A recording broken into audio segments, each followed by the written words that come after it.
Hey party people, it's your old buddy Platt, and today I'm going to show you how to make Jello shots. So let's go.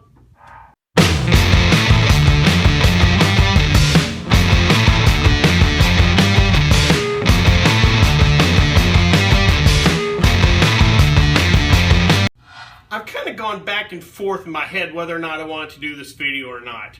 Making Jello shots pretty easy, and most people have done it. And also, there's so many videos out there that I don't think I'm going to do anything new or creative with the topic.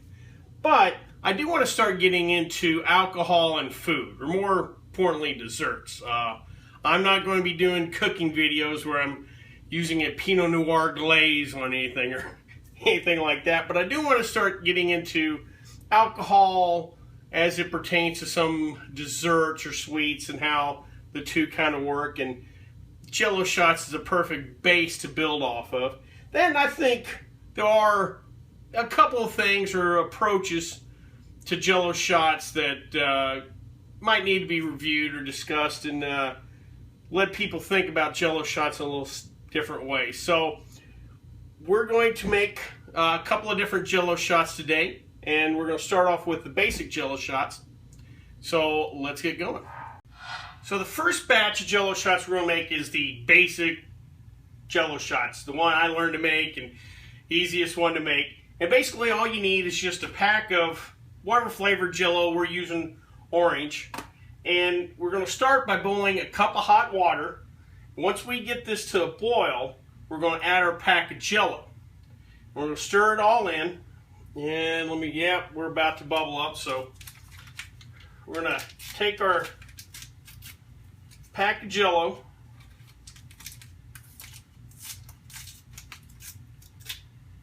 and we're going to dump her right in, and you'll want to stir, make sure everything is completely stirred, no clumps of whatever.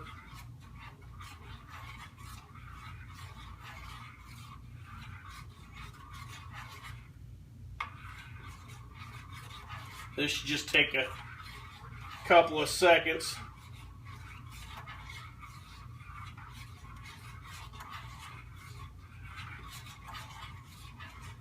Alright, once you do, you get her stirred in and you take her off the heat and you let her cool for a few minutes. Part of the reason is the next step is to add the alcohol. And if you remember from prior videos, I think I brought this up, alcohol boils off at a lower temperature than water, around 180 degrees. So if we threw it in now, we might burn off a little of the alcohol. So let's let this cool, and then we'll get to our next step. So we've let this cool for a few minutes now, and our next step is to add 1 cup of vodka.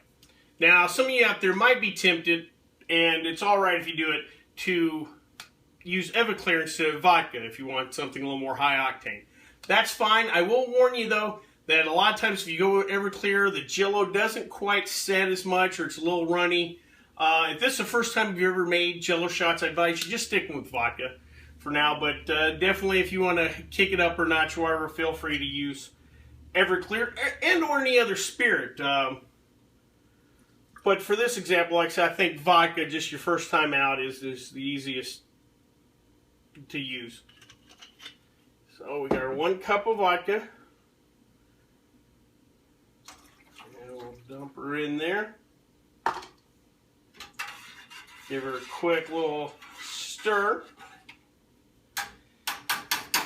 And now we're ready to put into whatever we serve. If you want to get a little fancy here and use different Jello molds, there's tons of molds out there.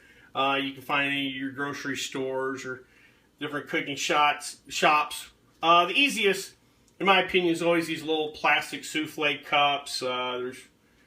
You can buy a couple hundred for a couple of bucks. Also advise you to put it in a put your Jello mixture in something that pours a little easier. This one has a nice little handle, pour spout, makes it real simple. We're just going to pour in here. Now another thing to remember is the thicker you pour these, or the deeper the shots, the longer it's going to take for this to chill.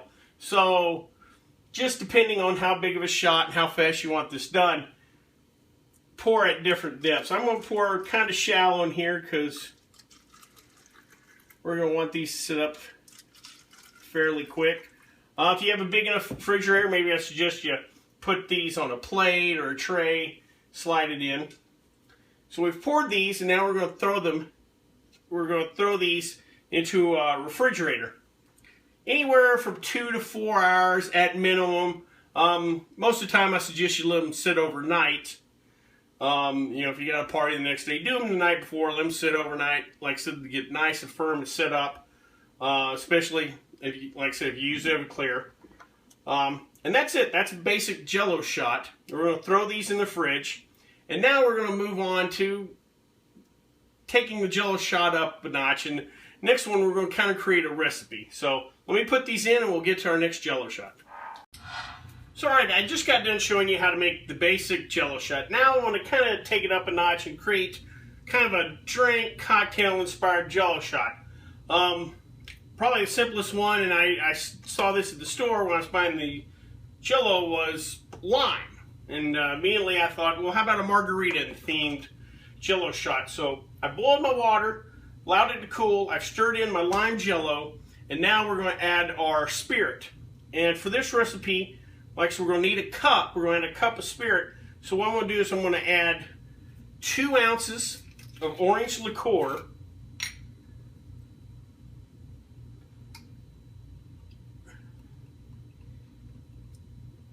And obviously you can use triple sec, Cointreau, whichever orange liqueur choice. I had some orange curacao laying around. So we're going to add 2 ounces of that. And then we're going to add 6 ounces of tequila. And that gets us to 8 ounces, or 1 cup.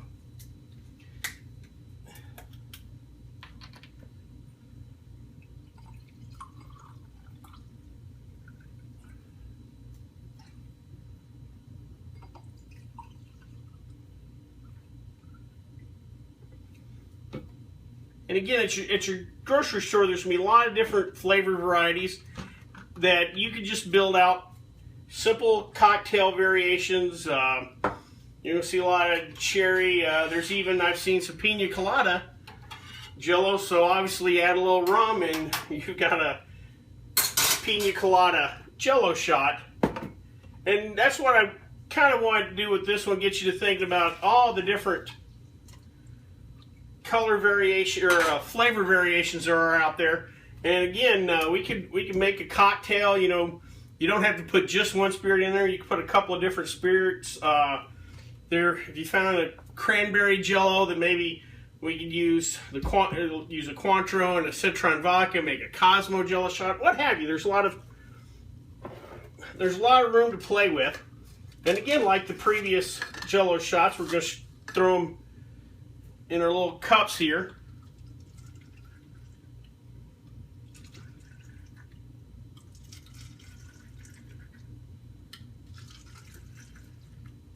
And we'll just throw this in the fridge, leave it for a few hours, and they should be ready to go. Well, let me clean up here, and then we'll wrap up the video. Well, there you have it. Just a brief little overview of the Jello shot and how to make the basic Jello shots and tweak it a little bit. Man, there's a lot of things you could do with Jello shots. I've seen videos where they kind of layer the, different colored Jellos, or they substitute tonic water for regular water, and under a black light that'll cause the Jello to glow. I am by far no expert on Jello shots, even though I've had a few in my time. So I encourage you to check out other YouTube channels. The Tipsy Bartender does some amazing stuff with Jello shots. He's really creative with the stuff, and I encourage you to check out his channel. I did this more as, like I said, just a way to kind of introduce you to the topic of delivering alcohol or creating variation of a cocktail in a different manner. This one using a dessert. And in future videos, I'll do some more of this, kind of build on the theme of, alcoholic desserts or sweet little ways to enjoy different spirits or what have you. And if you have any suggestions or maybe something you wanted me to try, like this, feel free to leave a comment below. And as always, feel free to share and like the videos. And maybe we'll come up with something kind of unique or wacky somewhere down the line. Well, until next time, bottoms up.